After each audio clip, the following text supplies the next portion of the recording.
All right. Welcome back to No Filter MMA. This is your boy BJ back with another live stream, guys. I am, as you can see, joined by my homeboy right here, my boy, the one, the only, Taylor Loader. What's up, my guy? What's up, dude? Man, it's been a hot minute, bro, since you touched down on us, bro. We've been needing your presence. No, Charles was still champion. Yes, Charles was still champion, bro. What the fuck happened to Charles, bro? What happened? Right. Well, that's what happens when you don't fight anybody good. No one knows exactly how good you are. So Charles found out, but it's all right. You think Charles will be back? Yeah, he's gonna fight Benil, which sucks for Benil, but yeah. And Islam's gonna mop the floor with that fucking midget Alexander, and then we'll get it back. We'll get it back. Ooh, okay. I see. Efrain Gonzalez, what's up, man? In the building, showing some love for my boy Taylor Loader. Taylor, I bought you in for one. Well, actually, more than one, but I bought you in for one reason, my guy.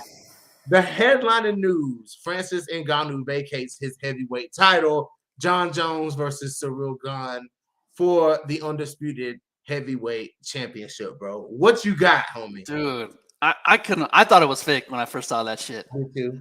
Because it took like MMA fighting like an hour to put it up, and I just saw it on Facebook, and you never know how real that is. Right. But then then you see the PFL shirt, and then the fucking T-Mobile Center put up the graphic of Jones and Gane. And then when Dana White confirmed it, it was like, fuck, that's it. That's the end. It's the end, bro. It's the end, dude. And like, for no reason other than Francis's ego. That's really all. Francis and Tyson Fury fucked this whole thing up. You know, you said that to me earlier, and I think that's a pretty interesting theory, bro. You're going to have to tell me. Well, just because. So Tyson Fury called him out and started promising these $100 million contracts for boxing, which isn't the same, because Tyson Fury is truly an independent contractor. Like, yes, he does have a promoter and all that shit, but if he doesn't want to fight, he doesn't have to fucking fight. And he doesn't fight here. He fights in Europe, where he's a king. He's a god. And I think it got in Francis's head that he deserves $100 million, and he should. But you ain't getting that from the UFC. It doesn't matter who you are, because you'll never be bigger than the UFC. And Francis thought he was. And Tyson Fury is the heavyweight boxing. There's no, I mean, he's the WBC champion, and there's the WBO and the WBA and IBA and all that shit. But there's like 4 of them where there's one UFC. Right. And I think he got that in his head that he can make $100 million, and you can, just not in the UFC. And now the fight's gone. Tyson Fury will never fight him. The appeal was that he was the UFC heavyweight champion against the WBC heavyweight champion, and now you're just the #1 ranked heavyweight. Yes, I honestly feel like this is partially Tyson and Francis Ngannou's camp, which his team has been in question for a long, because there was a long time where he wasn't sparring heavyweights because he didn't want to be challenged in the gym. And I think his team doesn't tell him shit. They just say, yeah, no, exactly. Whatever he wants, he gets. And no one has the balls to tell Francis Ngannou, no. Like, bro, don't ego challenge the UFC. It never ends well. Ever. Yeah, it doesn't end well, bro. It doesn't fucking end well. Bro, every time you think you're bigger than the UFC is like, all right, bet. Go do it. Prove it. And that's what Francis has to do now. So Ngannou post a photo of his family, and he posted his mom in the PFL shirt, bro. Of course, that was a publicity stunt. But what do you think about that? Like, bro, you can't do that shit. I mean, he obviously knew before that he was getting stripped, and so that's kind of why he did it. But also, like, if you want to come back or like at least try to save some face, you can't do that shit. You're not coming back, dude. Unless you take a huge pay cut, you're not coming back. Because you have to live with that shit that you did that. Yeah. And I get they were going to take your title, but also, and he wants to box. He does. And that's it. Dana White said that, like, no one's getting boxing in their contracts. No one. I wonder why Dana is like that. Why don't Dana like to play ball, man? I mean, like Scott. Oh, it's 100% Oscar De La Hoya. If Oscar De La Hoya wasn't in boxing, it'd be different. But Dana hates that motherfucker so much, he'll never let anyone try to make money with him if he can help it. Yeah. And the Conor McGregor thing, that was money for the UFC. That was money for Conor. And that was, I mean, I kind of, at the time, it made a lot more sense than it does now. Because Conor was the man when that happened. Right.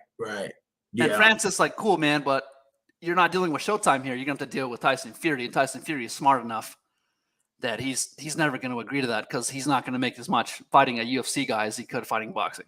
Right. Yeah. So it must really it must really be a money thing, because now it makes sense that when we go back a couple of months and we look at, all the headlines that was out, Francis Ngannou said he will not fight under this contract, or he will not do this, he will not do that. And he said he'd take a pay cut if he got to box, and the UFC's like, you're not doing that. You're our heavyweight champion. Right. The UFC will never risk one of their athletes for injury in another sport that takes more away from the UFC. So if you go over and you fight Tyson Fury, and Tyson Fury beats you down or whatever, you get injured, you're out for 6 months. That's the UFC losing out on a pay-per-view, on a big pay-per-view that they could have made money off of because you want to go do a different sport. Right. And Dana White will never let someone go make more money fighting somewhere else that takes away from him or the UFC. Yeah. No, you're absolutely right, man. I agree that that's like behind that. So, man, that's kind of weird, man, to see Francis Ngannou gone, man. Well, yeah, I was just watching the Instagram video that Ariel Juani posted about like a year ago. Brian said he's okay with it. He said if it's not about the money for him, it's about freedom and money. If he can't get both, he's happy. He's happy walking away. So I think he actually doesn't care. Right. I really think that he's okay. Cool. Yeah, I'm the heavyweight champion. I don't get the freedom. Good for him, man. Stand by yourself. Stand by what you believe. Stand on what you want. But now you don't get what you want. So now you have to live with that. And good for him. I hope he does good. I feel like he's going to be in the PFL.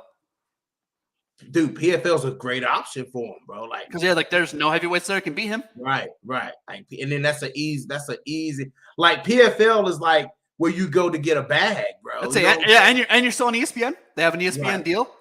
Like you're not like Bellator on Showtime where no one gives a fuck. You're still on ESPN. You're still going to get pushed by someone. And now they got Jake Paul, which is also going to be a big media thing. And so you have that push with the PFL, with ESPN. He's not. I mean, I don't know how their pay structure works. I know that at the end of the season they have the $1 million payouts. But yeah, Shane Burgos went over there for the bag. Yep. And yeah, then a lot of other people are going over there for the bag. So yeah, fuck it. The PFL. I hope the PFL surpasses Bellator as number 2. Ooh, I don't know about that. That's a tough one. When you keep running all these, when you're fucking doing some WWE bullshit, bringing out 2 fucking belts in every weight class for no goddamn reason. Right.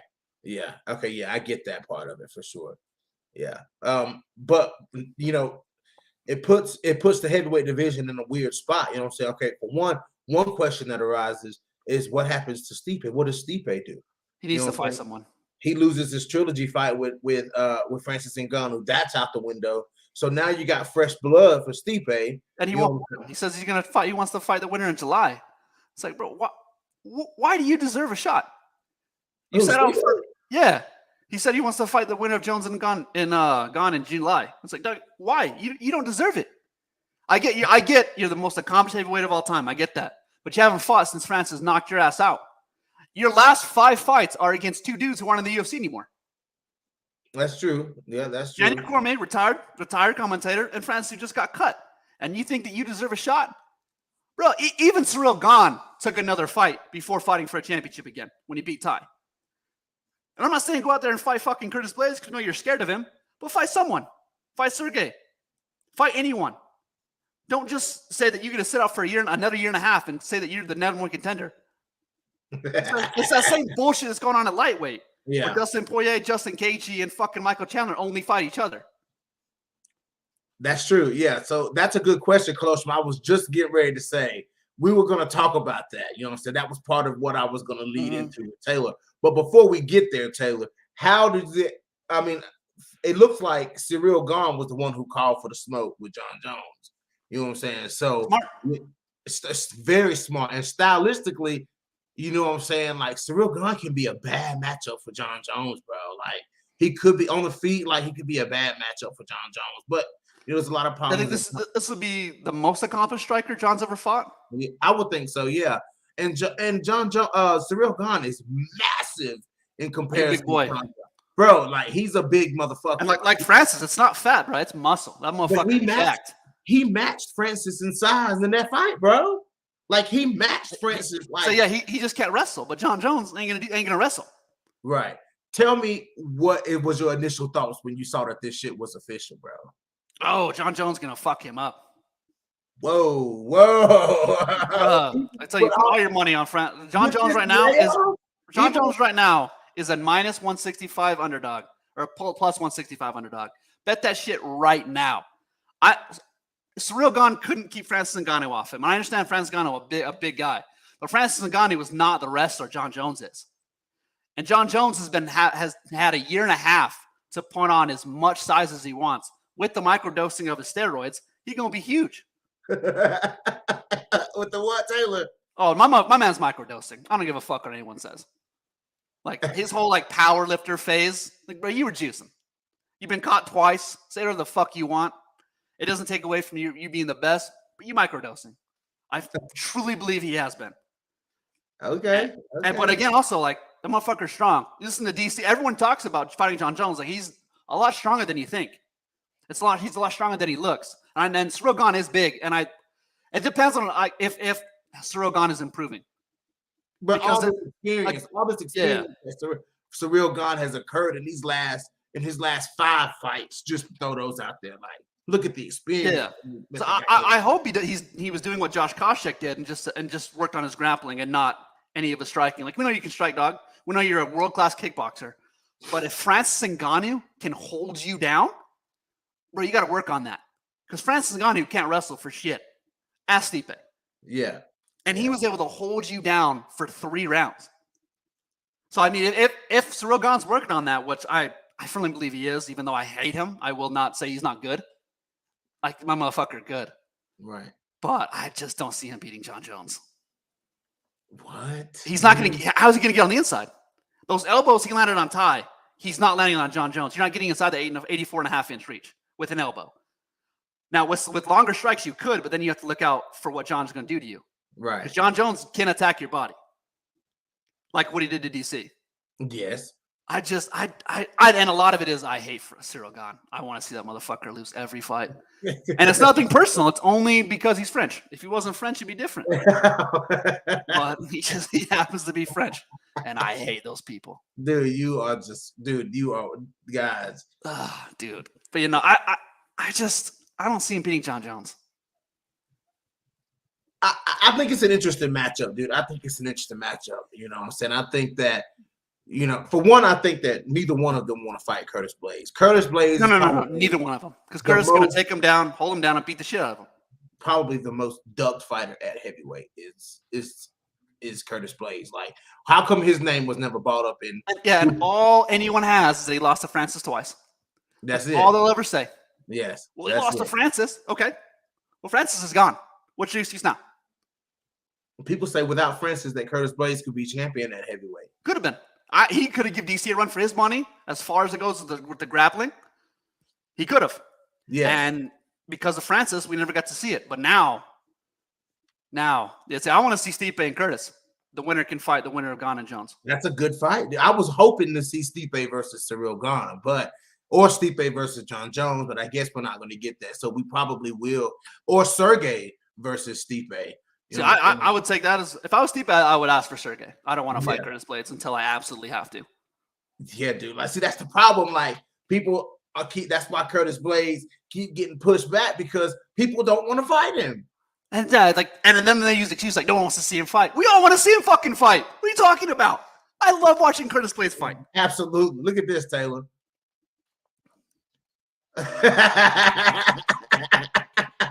No way, dude. Curtis Blaydes does to people what other people haven't done to him. Like the way Alexander Volkov, Taylor, you know how I feel about Volkov. The way he took him down, he just shattered his whole game plan in that fight, dude. Like with dominant wrestling, position over submission, just a frustrating dominant beatdown, bro. And I think a lot of people don't want to find themselves up under Curtis Blaydes, because Curtis Blaydes is a big ass dude. You know what I'm saying? And it ain't just you ain't just gonna get up from up under Curtis Blaydes. Bro, he's gonna hold you there. And he's gonna make you hate that you're in this sport, bro. He's gonna make you hate it. Like, he makes people hate that they're in this sport, bro. So, you know, I see why people like John Jones wouldn't take a fight with him. It's too risky. It's too risky. It's high risk, low reward to beat Curtis Blaydes. Yeah, it's because if you beat Curtis Blaydes, to the casual, it means nothing. Right. Because it's Curtis Blaydes. Right. The boring guy who wrestles. Right. But in reality, there's a reason why no one wants to fight him. And it's not because he's boring. Colosseum, I gotta know. I gotta look that up for myself, bro, because I don't see Curtis play unless it's something to do with rankings. Yeah, which I feel like because Curtis has been getting shit on in the ranking. No one wants to fight him. That's the only reason he would turn a fight down with Pavlovich, because he doesn't, because of his ranking. Curtis has been asking for Stipe for years. Yes, he has. Yes, he has, bro. And like he's closer than he's ever been to actually getting it. That's an interesting fight. I mean, Stipe can wrestle, but he's not on that same level as Curtis Blades. James Press says, I'm going for Gane. Tough fight either way. It all depends on if Gane can show real resistance wrestling-wise and keep it on the feet. CCC in Jones' corner. Oh, Triple C in Jones. So that's another thing, is that I think the Henry Cejudo part of this is a lot bigger than people think. Because a lot of people, if you don't actually know Henry Cejudo, just think he's the king of cringe. That motherfucker is the reason he won 2 world titles and a gold medal. Absolutely. And look what he did to Davison Figueiredo. Brandon Moreno dominated him in that rematch. Dominated him. Then the third fight, it was completely different. Right. And I think it's good for Jones, who was a junior college wrestler, but it's not the same level as what Henry Cejudo does. When Henry Cejudo teaching that technique with that big motherfucker, that's the thing. And as I said, it comes down to Gane. It comes down to like how well Gane has improved, what he's been working on. Because John Jones has been working. Didn't Tom Aspinall just get flatlined by somebody? No. He blew his knee out, so he did lose, but it was because he blew his knee out. What fight? Who was he fighting? It was his last one in London. Yes. Fucking A. Who was he fighting? I don't remember. Yeah, it was. I mean, he did lose, but it was because he blew his knee out. And it was super early in the fight too. Yeah, it was like right away, man. Yeah, so Tom's knees not gonna be ready to go. It was Curtis Blades. Was it? Yes. It was fucking Curtis Blades. I'm pretty sure, right? Yeah, I don't know. I just remember being super high for it. Then it was super depressing because he blew his knee out so quick. I'm sure it was Curtis Blades. Yeah, Tom's not going to be ready to go for a while. Yeah, he's going to be out for a while. Because it's going to take at least 9 months to repair the knee. Then he's got to get the training camp in. So I think he's not going to come back to the fall or the end of next year. But he's another one to look at. Because he's gotten really good the last couple of years. Yeah, he has. Yeah, that was kind of one of those freak type things. But I heard his knee had already been injured before, though. Yeah, I tell you, I think he went in, but it wasn't as bad. And then it just went completely torn. Yeah. So a year from now, Taylor, when we have this conversation again, because that's probably the next time that I can track your ass down, bro. But what is the conversation that me and you are going to be having a year from now about this heavyweight division? What would happen? What would be the end result of what's going to transpire with it? So I think Jones beats Gane, and then I don't even like who's the number one contender after that. Because it's like Stipe, Tom Aspinall, fucking Sergey, and Curtis.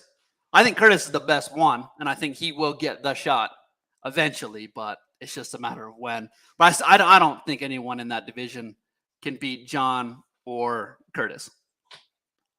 So I guess Stipe is chopped liver, huh? Bro, my man is 40. I don't care. No. He needs captions when he talks because he's taken so much punishment. And he didn't look good in that last Francis fight. He was super aggressive, which isn't like how his normal style is, because he was trying to hunt Francis down. And it was just like, what are you trying to do? Right. So, and again, it depends. Like, what's Stipe been doing? He's not injured. What the fuck's he been doing? He's hanging out, hoping to get another title shot. He really is just hanging out, though. He really is. I don't know. I think Stipe's got 2 or 3 fights left at a high level, and I think he's smart enough to call it. Like, what else does he have to prove? I mean, if you go out there and win the championship, that's fantastic, but I just don't see it. You're the most accomplished heavyweight. You've done what no one's ever done before, defend the title 3 times. You beat Francis and 2-time champion. Yeah, and DC. And I think John Jones is too young and too athletic for him. Same with everyone else in the division. There are some up-and-comers. I think Tom Aspinall could be it. But Tom Aspinall isn't like a power striker. He's more of a technique guy. Not when you've been in 8 fucking wars.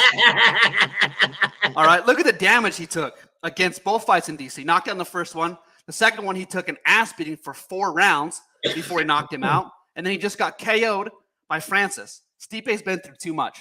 I like the time off for him, though, so maybe that will work to his advantage, that he hasn't taken damage in a year. This is a throwback to what you were saying earlier. Triple C is a master strategist. They're going to try to wrestle the shit out of Gunn, but in a smart way. I favor Gunn on the feet, but it's not like Jones' striking game isn't great. No. Yeah, exactly. I think it's John Jones is going to play the pressure game. Try to get him up against the cage and get his takedowns there. Because I don't see him shooting openly on Ciryl Gane because how good Ciryl Gane's sprawls are. And I think then that just puts John in a bad position. I think John's going to try to work him against the cage, kind of like what he did to Lyoto Machida. It's crazy, man. It's wild, man, because if you just think, man, there's so many now that, you know what I'm saying, now that Ngannou was gone, you know what I'm saying, I hate to say that, but now that he's gone, it's not even like he's inactive or he's like injured, like he's just gone. He's out of it. He's gone. And you know, now that he's gone, it's just like what the fuck is going to happen? Like it's the same thing at lightweight and featherweight. Yes, it kind of scrambles. It kind of scrambles the heavyweight, the top of the heavyweight division for a while, because after he beat Stipe, we were all kind of thinking, well, who can, you know, he's beat Stipe, he's beat Curtis Blades, like who can really challenge him? And we were looking forward to that. I was looking forward to that John Jones. That was the fight. Yeah. After that, it was, well, Ciryl Gane, and he beat Ciryl Gane. Then all that was left was John Jones. And unfortunately, my man wants $50 million to fight in a sport where he'll never get that. But I think, was it maybe because he knew John Jones was going to get paid more than him? No, I'd say for Francis, when I was listening to that interview with Ariel, it wasn't about the money, 100%. It was about the money and the freedom. And he didn't want to sacrifice one for the other. So he wanted the freedom to go and do other stuff like boxing and shit like that. And the UFC was like, no. So a lot of it was money, but I think a lot of it too was that he didn't want to sacrifice money for freedom. Yeah. Okay. That makes sense. But yes, and now John Jones has his deal. The deal that Francis was going to get, John Jones took. Yeah. How much do you think he's going to get paid for this? They said it was more than Lesnar, but that's honestly not a lot. Because when Lesnar was making prime, it was big then. Because like UFC 100, he made cleared $1 million, but that's not a lot now. Right. Yeah, they apparently offered Ngannou a huge contract. But it was because he wants to box. So Dana said, "Go fucking box then. Get the fuck out." Right. Yeah. Pretty much. So I think John might get like 1.5 mil, but that was like a flat fee. Taylor, predicted now. How many pay-per-views is Jones versus Gane gonna do? A lot. I'm gonna say at least 850. Yeah. Just because John's been gone for so long, and Ciryl Gane's a new kid on the block, and he's exciting. It's not like how people don't like watching Curtis Blades because he wrestles and shit. Like Ciryl Gane is a striker, and he's a good enough star where I think like the fight in Paris was fucking huge for him against Ty, because that fight was awesome. And then in front of his home crowd, I think a lot of it is going to translate over because of how long people waited to see John fight, and B, how long the friendship waited to have their guy. Because even Francis Ngannou is not their guy. He's Cameroon, Africa's guy. Right. Where Ciryl Gane is the French guy. Right. He really is, the French guy for sure. Yes. I'm excited, man. I'm excited to see what's going on. I'm pumped. Say that again? I'm pumped, dude. And I tell you, if Gane pulls it off, good for you. That's what I was going to say. Because Ciryl Gane isn't a slouch. He doesn't suck. I just think that John, with Triple C, with that wrestling, is going to be the difference, depending on how Ciryl Gane worked on it. Yes, Ciryl Gane is good, though, man. Like, the way he, people always talk about John Jones's fluidity and how he moves. He moves like a lightweight or something like that. Well, so does Ciryl Gane. So does Ciryl Gane. Ciryl Gane bounces in and out and sticks. He has a great jab. And his jab, I think, before that Ngannou fight, I said that jab is not going to be able to save him from getting his ass knocked out. And lo and behold, him using his footwork and sticking Francis. He was lighting Francis up on the feet. Dude. Francis didn't wrestle him because that was the game plan. Francis wrestled him because he was getting lit the fuck up. Like, even I'll say that. Like, Ciryl Gane was lighting him up on the feet. Not like power shots, but enough where it annoyed Francis and he was losing, that Francis had to wrestle. So James says, I don't believe they offered Francis the biggest deal for a heavyweight, like Dana says. That's BS for me. They probably offered Jones even more. Jones signed for 8 fights. I don't see him fighting. That's what I'm saying. It's like the heavyweight deal, like people look at it, it's not that big. When he says bigger than Brock Lesnar, all he's doing is saying that Brock Lesnar's name. Brock Lesnar didn't make a lot. Right. 1 million was a big number in 2009. It's not now. So saying that you're the highest paid heavyweight, whatever, like James says, is not a lot. And I think John's not fighting 8 times. There's that fucking meme going around like, oh, we're about to see a lot more of John Jones. Like I've heard that for 8 years now. And he's fought 4 times. Right. Yeah. So, Fabrice Verdum signed a 10-fight UFC contract when he was heavyweight champion. He fought 4 times. So John's not fighting 8 times. Right. So, I mean, you can sign as many fight contracts as you want. Mm-hmm. You know what I'm saying? Like, if you start losing, they're going to get rid of your ass. For sure. Saying, was that, one of the Brazilians signed a 12-fight deal. He fought 6 and they got cut. Right. Jacare Souza had a 12-fight deal. Never made it to the end. Yeah. So signing the biggest heavyweight deal ever doesn't mean a lot. But when you say more than Brock Lesnar, all of a sudden people think, "Oh shit! Oh my God, Ka-ching, yeah, yeah." Right, he made $1 million. Conor McGregor cashes that in his sleep just for showing up. Yeah, it's not a lot of money anymore. Yeah, that's the truth. And I honestly wonder how much it is because John, remember, like a year ago, was like, "I'm not fighting for less than 20 million." Like, you're not getting that. You're not getting that. Not in the UFC, you're not. No. Absolutely. So I wonder, there's got to be some shit in there. Like, we'll only drug test you 3 times a year, or we'll tell you when they are so you can avoid them and hide under the ring again. I don't know. We'll see. Did he really hide under the ring, bro? To tell you, it's so hard to confirm that because so many people have said it, but like at this point, is it just a giant troll? Because like, dog, there's no way that 6'8" motherfucker hung under a ring for 8 hours. But the story's been told so many times now. I was like, well, is it real? 8 hours, bro? That's a long time. And it started with Chael Sonnen, and you never know if he's telling the truth. Yeah. But Chael Sonnen's when he started, and it's like, I mean, he says a lot of shit. Is it true? Yeah, there's a lot of shit. But you never know, though. He might have. So I don't know what John's getting, but I can't wait to see the payout. Well, you know they're going to release it after the fight. So yeah, that's what I'm saying. We'll know what's going on. Taylor, Tatiana Suarez is returning. Finally, dude. Finally. Again, Montana De La Rosa at 125 pounds. Tatiana Suarez does not plan on staying at 125 pounds. She wants to take a fight at flyweight and then go back down to strawweight to continue her reign of dominance. And tell me how you feel about, for one, Tatiana coming back, and for 2, how she matches up with Montana De La Rosa. It's been about fucking time Tatiana comes back. It sucks so bad, just all the setbacks and all the injuries. Because when you watch her fight, it's like, no, that's the future. Yes. Mm-hmm. But then I wish it was against anyone that wasn't Montana. Like, I really do. Right. Like, that's so fucked up to do to Montana De La Rosa.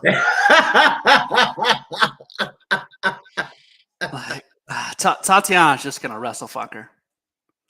Or at least try her best to do so. Montana is long, and I think if she can keep her off her, she might have a chance. But it's just trying to keep that animal off of you for 15 minutes. And you can't run. You can only run for so long because that cage is there. Tatiana will get a hold of you. And when she does, she's not going to let go. Montana is also very slick on the ground, though, Taylor. So, and her saying that she scrambles very well. Yes. So how do you think that, when if the fight does, how do you know that it's not Montana? Because Montana is very capable of going out here and her being the one blast a double leg. I hope she sees this for what it is, and that she's the sacrificial lamb for Tatiana's return. And I hope she's just like she's Roxanne Modafferi's that shit. Because it would be wild. It will be wild. That would be if she just took Tatiana down and just held her. Like, whoa, that'd be cool. That'd be crazy, right? But what's so crazy, Taylor? I know you said if she does that, but the question arises to me, the statement, the reality rises to me that Montana could do that. Like, so the weight class, I think, favors Montana. Right. See, exactly. That's what I'm saying. Like, Montana could do that. Tatiana's going down, and Montana's not. Right. So I think the weight class favors Montana, and I hope that it's a good fight. But I really want I see. If Tatiana loses, it's whatever because she can just go down to back down, and then it's not a big deal. Where if Montana loses, it's like, well, there's another setback. What are we gonna do with Montana? And it's like, man, like, yeah, when you fight the best of the best every fucking time, you're gonna lose a couple times. Right. When you don't have the proper fucking pathway to develop, and you're just fighting killer after killer because you believe you're the best, eventually, like, it's gonna work against you, and it sucks. Right. Yeah. You're because absolutely. Montana's not fighting slouches. She hasn't. The only slouches that you can say she fought was like some of those earlier fights she had. Yeah. But these last few fights that she's been in, I mean, you got Maida Bueno Silva, who's fucking tough. Viviane Araujo, Macy Barber, you know what I'm saying? Like Andrea Lee, you know what I'm saying? Like she's fought some pretty tough people. It's like, I just wish she'd stop. I'm like, hey, just fight the 15 person. Fight the 15 girl, you know? Yeah. Like we know how good you are. Like, but right. Stop. Just fight someone who sucks. Just a couple times. You don't gotta keep fighting the top 10. Put her in, yeah, you know what I'm saying? Like fight somebody that's, you know what I'm saying? I want to see Tatiana. I mean, I want to see Montana get a win, but if we see Tatiana of old, like Tatiana comes all the way back. Look out. And in her interviews, bro, she sounds like I'm like this is it. Like I'm fucking back. You know what I'm saying? Like that's the way that she talks, bro. Like that's the way, and it's kind of scary in a sense. Like she hasn't fought in a while. Then you look in their eyes, like she wants it bad. And she wants Rose. That's what she wants, but she keeps saying, I want to fight Rose, whether it's at 15 or 25. I want Rose. Yeah, and Rose, this is a good time to catch her. Rose just got tapped by Jillian.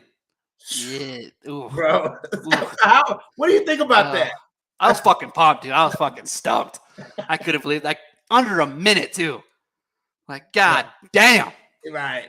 It's legit. Like that had to feel so good for Jillian. I know it's not an MMA, it's on the UFC. Right. But you just tapped Rose Namajunas. Right. She had to feel like $1 million, bro. She had to feel like $1 million, homie. Did you watch the card last night? Did you see? No, I was watching football and I fell asleep. But I know Sean Strickland won. Sean Strickland, yeah, dude. Rocky Pennington winning that. Yeah, thank God. Thank God Raquel Pennington won. Bro, she beat her ass, bro. Like, she beat her ass, dude. That's I crazy. love that girl. So if somebody says Montana should fight Molly after Tatiana get done whooping her. Whoa. Oh, I like that. I like that. Whoa. Yeah, I'm so glad we're over the whole Molly McCann thing. Thank God that's over. That was like a legit wave. Like it's cool. She's a fan favorite and she's in a scrap. But anyone who ever says she's elite is fucking wrong. She's entertaining and I fucking love it. And I would like to watch her fight in London every day of the fucking week. But Molly McCann is not top 10. She's exciting and I love it, but she's not elite. She's only a big deal because she's teammates with Patty. But and the two knockouts are spectacular. But they were against. Exactly. Right. You know, she just got destroyed. Like Aaron Blanchfield showed, like that would have happened if she fought anybody that was legit good at 125. Like I honestly think Aaron took that shit personally that they gave her Molly McCann. She did, bro. But look at what happens when Molly McCann fights people like Tyler Santos and Aaron Blanchfield and Jillian Robinson. Like she gets beat the fuck up or she gets stopped. Yeah, so you gotta stop matching it with people who can wrestle. You just gotta, or just make a rule like, hey, you're not allowed to take Molly down. Yeah, that's you have to stand there because when she stands, it's fucking like damn fireworks. Right, but Ephraim says Suarez doesn't sound like she's lost a single bit of confidence. I believe she would have signed to fight anybody if the UFC played a different hand. No, absolutely, bro. Like, I was expecting more like a Jennifer Maia or something like that, but you know they gave her this. But Taylor, man, I say by this summer 2023, we'll have a lot of questions being answered for sure. We'll have, you got Aaron Blanchfield fighting Tyler Santos, which is fucking crazy. You know what I'm saying? Then that's gonna be fun. That's gonna be fun. That's gonna be real fun, bro. You've got John Jones coming back. You've got Alexander Volkanovski fighting Islam Makhachev. You know, that'll be the only fight I root for Islam in. Say it again. That'll be the only fight that I hope Islam wins. I fucking hate Alexander Volkanovski. Why don't you like Volkanovski, bro? Oh, he beat Max Holloway 3 times. like after the first 2, it was like, okay. The second one was like, okay, well, Max almost won that, and you can argue he did. But that third one was like, fuck, Alexander's just better. Yeah, bro. And because like all the shit he says is true. He cleared out featherweight. There's no one left. Yeah. So like rightfully he deserves to fight for the lightweight title, but I just think he's too small for Islam. Yeah, dude, Islam. That's like something about Islam and Habib. You know what I'm saying? Yeah, they fight at lightweight, but they don't look like lightweight. No, Islam and Khabib could both fight at 170 comfortably. Right. Exactly. That's what I'm saying, bro. Like say, like I didn't believe the hype with Islam until I watched him fight Charles, and I was like, okay, because Charles is fucking huge, right? And Islam matched him, size for size, and was stronger. Yep. And that was crazy, dude. Like, yeah, he beat Charles. He tapped Charles, bro. Quick. He tapped Charles, bro. I've only seen that once. I avoid it everywhere I can. Taylor, this is for you. This is for you, bro. Stop playing. Why you? Oh no, yeah, okay, hey. There's a difference between hating on him and not appreciating greatness. I understand how good Volk is. That's why I don't like him. Because he's that good, and he beat Max Holloway, and he beat Brian Ortega, and he assaulted the Korean Zombie. You know, so yeah, Volkanovski's good. Volkanovski's fucking awesome, and he is arguably in the top 3 featherweight of all time. That's why I don't like him. It's because like what are you gonna say to that? How do you hate? How do you like everything he says is true? That's saying like how do you disagree with that? He did clear out featherweight. He's beat Max Holloway 3 times. He's beaten every motherfucker they put in front of him, and it's just like at a point it gets annoying that you can't say shit about it. That's why I don't like him. They robbed they robbed Holloway in that second fight against Alexander. He feel like he did, but that third fight cancels that because he just beat the shit out of him. When you're just talking shit to Max Holloway after you fuck him up, like during the fight, that's another level. Right. But yeah, I just don't think he gets past Islam. So this says, I think Aaron can beat Tyler. I get it, she's the underdog, but it can happen. Yeah, I need to ask you this too, Taylor, because a few years ago, you heard me. I used to talk about the flyweights a lot. In the beginning of the division, the inception of the division, and then now the division is established. Do you still feel like this division is in that same state, as in nobody can really fuck with Valentina Shevchenko, or do you feel like there are people who are stepping up to the plate and ready to give Valentina a run for her money? Talia Santos had her. Yeah. So I mean, I did take a while, but I think the division has finally at least closed the gap. Yes. Obviously, no one is better than her because she's still the champ, but I think the gap has been closed where we are coming on the next wave that are right there. Because Talia had her. I mean, Jennifer Maia won a round, and everyone lost their mind about that. Talia Santos almost won that fight. And now you got Aaron Blanchfield threatening. You got Casey O'Neill threatening. You got Casey O'Neill is a fucking savage. It sucks she got injured, but she's coming back. Yeah, she's fighting Jennifer Maia. Yeah, I tell you, she has a fight. Yeah, like her and Talia Santos. I mean, good for her for taking a fight because she. Y'all hear that, right? Y'all in the comment section, y'all heard what the man said, right? Casey O'Neill is a fucking savage. Real recognized. Oh my god, dude, I love her. A lot of Casey O'Neill haters. A savage, dude. I don't know how you can hate her. She's fucking awesome. Right, you hate her, bro. When she, because the biggest thing about Casey O'Neill, Taylor, was that her striking was so bad, and then she goes in there against Roxanne Modafferi and looked absolutely sharp and clean on the feet, bro, for 3 rounds, bro. And Roxanne Modafferi is as good of a striker as anybody. And she's so young; she can just get better. Right. All she's gonna do is get better. Right. That's all O'Neill can do. It just like Talia Santos is. I think she can beat Val. Give her one more shot, she'll get it. Absolutely. I believe. And like, since that happened, no one has peeped a fucking word about Valentina fighting Amanda again. You don't get to move up until you clear your weight class out, and when you almost lose, that doesn't count. That's right, Ephraim. That's right, Ephraim. Put that crown up there, King Casey O'Neill. You know what's up. You know what's up. Yeah, man. But that gap is definitely closed, in my opinion. Other people like Combo Breaker 99, he thinks that so he thinks that there's still a gap there, but he does think that he is excited about the Aaron Blanchfields, the Tyler Santos. Like there's hope that it's not just going to be a one-woman show anymore. Well, you got Grasso, you got Manon Fiorito, you know what I'm saying? Like, you got some girls that are coming up through the division, so we'll see how it goes. But Last but not least, if John Jones gets the belt and passes the drug test, the drug test, we always have to add that in there when you're talking about John Jones. have to. Every fucking time. Does he hold on to that heavyweight belt like he did at light heavyweight? No, I don't think it'll be as dominant as light heavyweight. Because light heavyweight, he still has the reach, but he has the size on a lot of people at light heavyweight, where he doesn't have that at heavyweight. Because Cyril Gane, I think, is his size. Curtis Blades is his size. Sergey is his size. Even Derek Lewis is bigger than him. So, I think I don't know until we see it, because we don't know what kind of skill set we're working with John Jones. So I know what he brings to the light heavyweight, but you can't use the same strategies at heavyweight. And I think Henry Cejudo knows that. So Henry Cejudo is going to help him formulate more of a style that's heavyweight friendly. So I don't know if we can really first say. I think he can defend it a couple times, just depending on who they match him up with. But also, John Jones is not one to run from number one contenders. He will fight the best of the best. Right. That is true.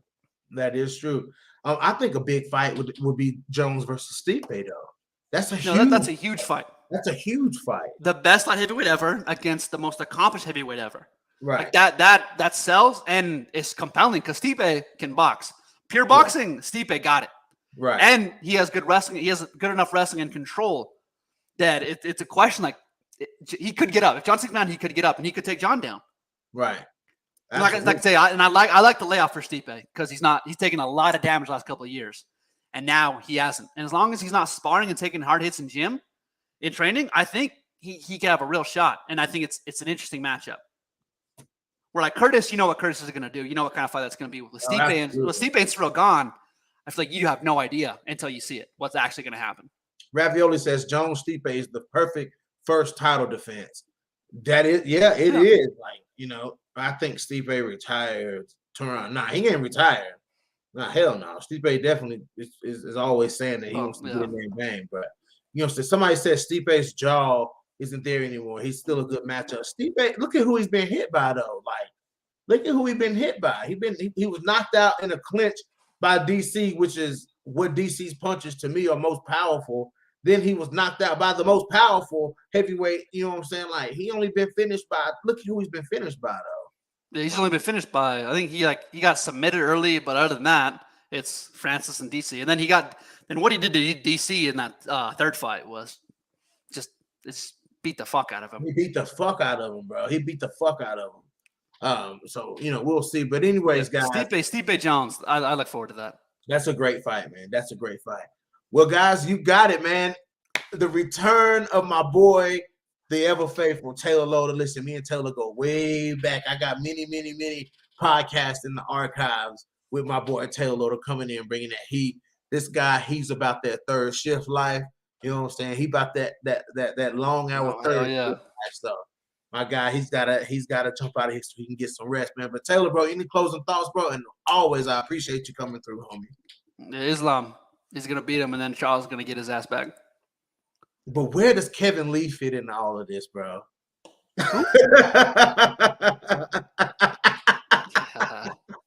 Where does Kevin Lee fit in all of this, bro? Fuck Kevin Lee. Stay in the Eagle Fighting Championship, homie. You don't want this. Right. Hell yeah, bro. Well, shit, dude. Taylor, man, I'm gonna let you go, bro. I appreciate you coming through. And no problem, Doug. We have to come back and do this again and see how things turned out, my brother. Yes, sir. Yes, sir. Right. Peace out. See you guys later. Peace out. Guys, you seen it. You heard my boy Taylor Loder, guys. Bro, running Reenie, Bloody Canvas no longer exists. Bloody Canvas no longer exists. I try my best to save Bloody Canvas. You know what I'm saying? I try my best. I put my every foot forward to save it, guy. We had a great thing going there, but it is what it is.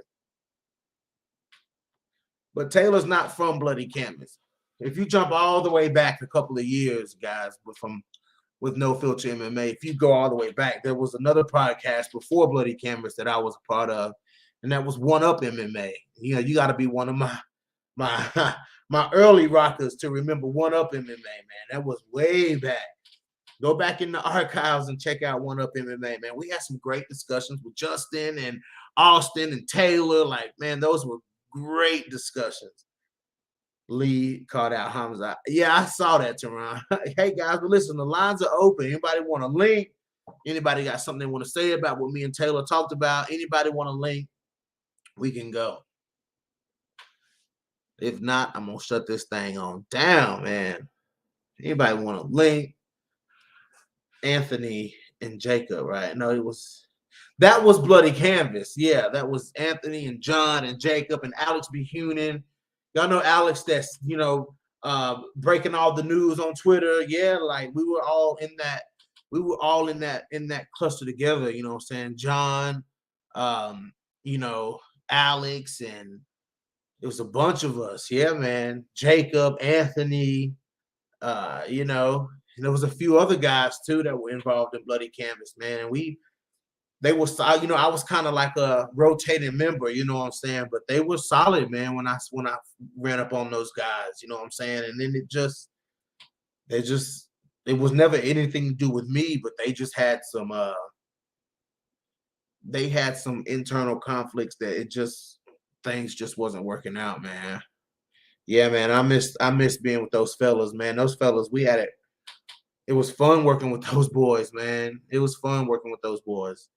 But anyways, guys, yeah, man.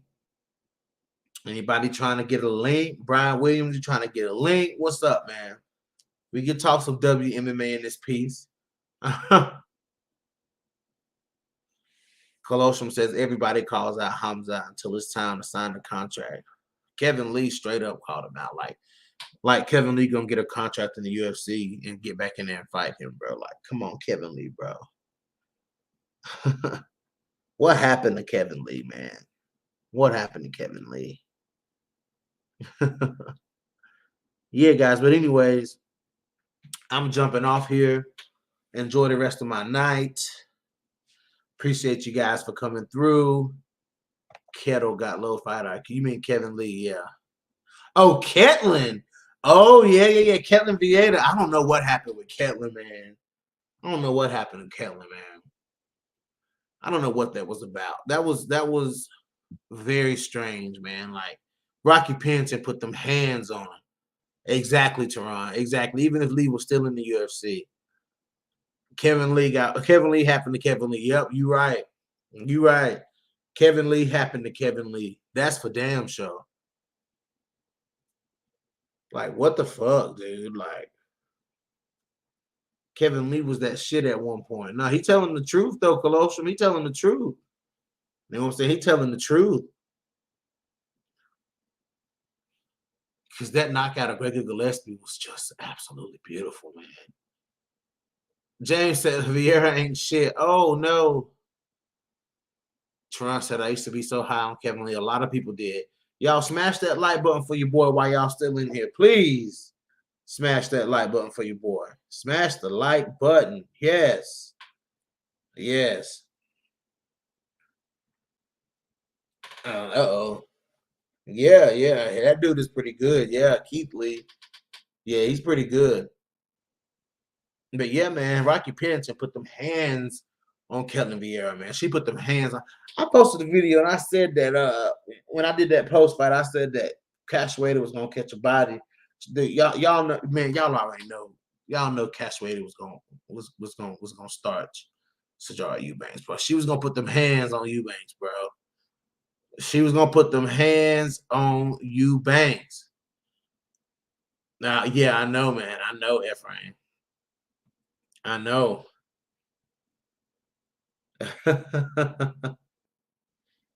You right. Ephraim Gonzalez. You right, bro. Oh, boy. What y'all talking about? I'm disappointed in Sarge. I think everybody is. Oh, that's a good fight, man. Fiziev versus Justin Gaethje. That's a good fight. Yo, Fiziev gonna get in there and bang with Justin Gaethje, dude. Like, he might hurt Justin Gaethje, dude. Like, Fiziev might hurt Justin Gaethje. Like, he might hit his chin and hurt him, bro. I'm not even joking. Like, Justin Gaethje, he can take a lot, man, but Fiziev can put him away, man. He can put him away. Who getting whooped this weekend? Lauren Andrade. Oh, I forgot that was this weekend, bro.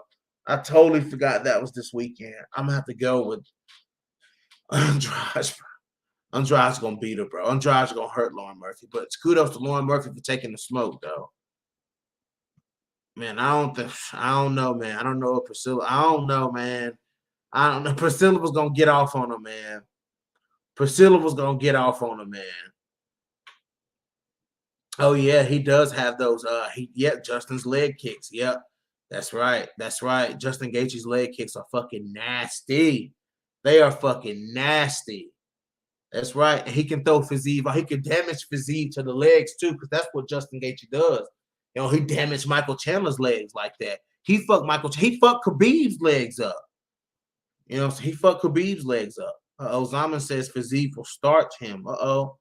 Okay. Okay. Lauren taking the L. Yes, yes. Guys, smash that like button for my boy Taylor Loder, though, man. This dude had to come through and put that heat. I'm gonna try to have Taylor on here more often, man.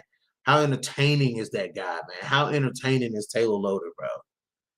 Why is everyone sleeping on Justin and physique? I don't know, man, because Justin is kind of like Stipe, man. He's been in these wars, man. These wars take a lot out of you. Look at that fight with Michael Chandler, man. That was a fucking nasty war. Like, fuck, man. Like, how many of these more of these can Justin Gaethje be in?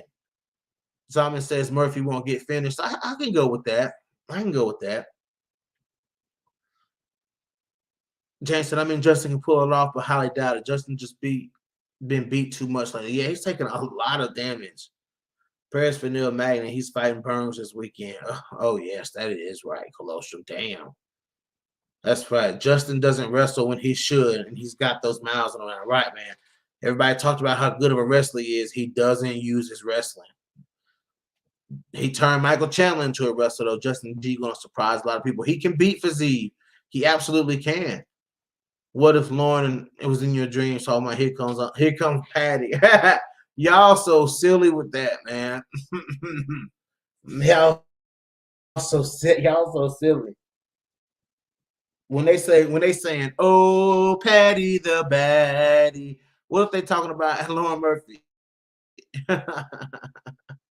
What if they talking about Lauren Murphy, y'all? So funny, guys. So funny. But anyways, guys, I'm gonna jump off here. Appreciate you guys coming through. Had to talk with my boy Taylor. Bring Taylor back on. Let my boy talk. But I'm gonna get off here, guys. This is your boy BJ, back from No Filter MMA, guys. Oh yeah, the Discord. Let me, guys. The link to the Discord, it disappears after so long, guys.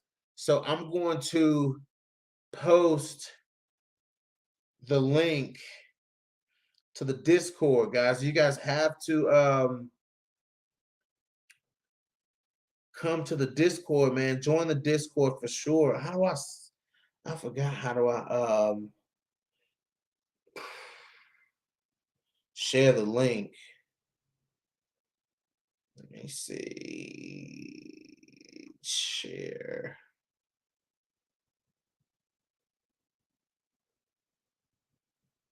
Okay, guys. I'm gonna put the link in the comments so y'all can all y'all can join, because that's where the conversation keeps going at, guys.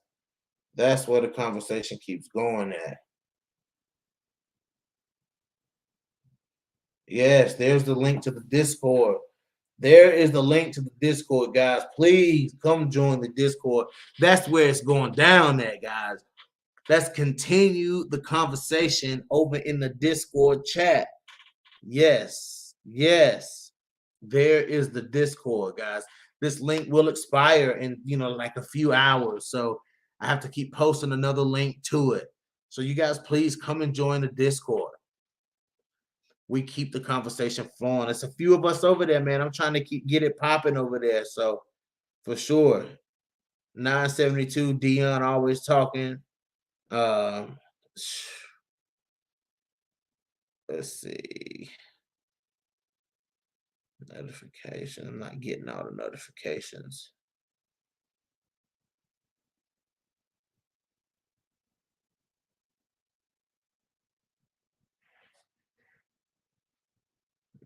Mobile push notifications.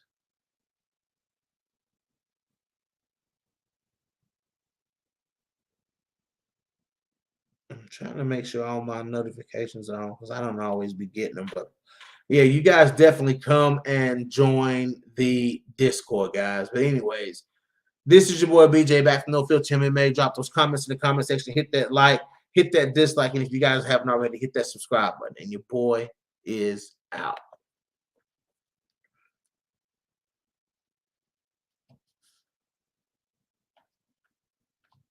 Because